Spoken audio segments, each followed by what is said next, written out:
When interpreting data, there are some words that you should not use because they don't apply to real world scenarios, such as always, never, precise, and exactly, because nothing is exact, nothing is precise, nothing is never, and nothing is always. So in data collection, there are various different types of correlations. First, we have strong positive or negative slope correlation. This means that the line of best fit is very close or lies closely to the data points. And then we have weak negative correlation, where it's similar, but you have them more spread out and it's negative or positive. And then lastly, we have no correlation, where there's no line of best fit and there's nothing that can describe this data. It's completely random. All right, so next, in data analysis, there are three primary types of distributions that can occur. First, we have a linear regression where all the points lie in a straight line, and it can be modeled by the function y equals x.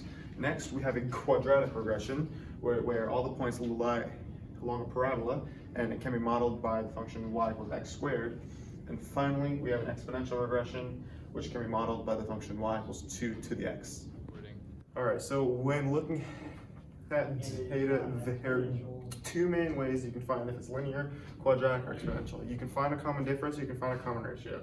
First here, I've found the common difference and found that they're all 3, so therefore the data represents a linear function.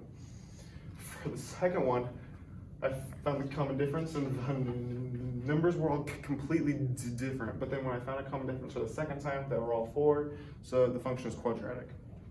And for the third one, if finding a common difference doesn't work, you can find a common ratio, which here all of them equal 3, so therefore the function is exponential. To start, you want to turn your diagnostics on. So you can push second in catalog and scroll all the way down to these. Push enter and then enter again until it says done. Now you're going to push that to enter your data. Push edit and then enter your data. I'm going to be talking about the germination percentages and how we got them. So we started by taking the amount of spores that were completely germinated and divided them by the total to get the percentages. Then we added all of the percentages up and divided them by the amount to get the average.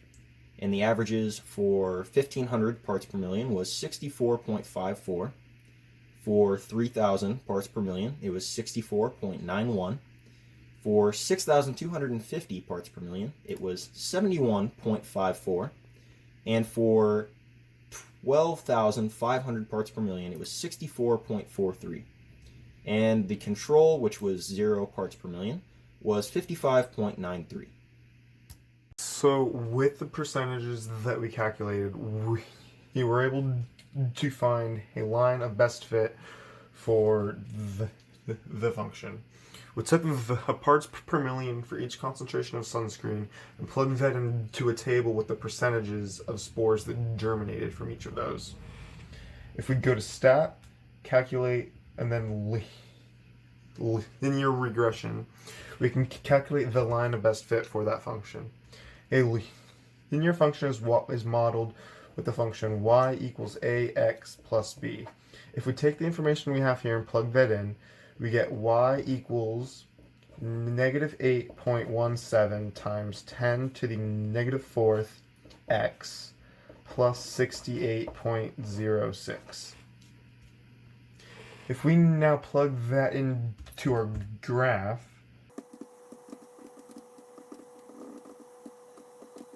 we can see that our line of best fit now runs directly through our center data.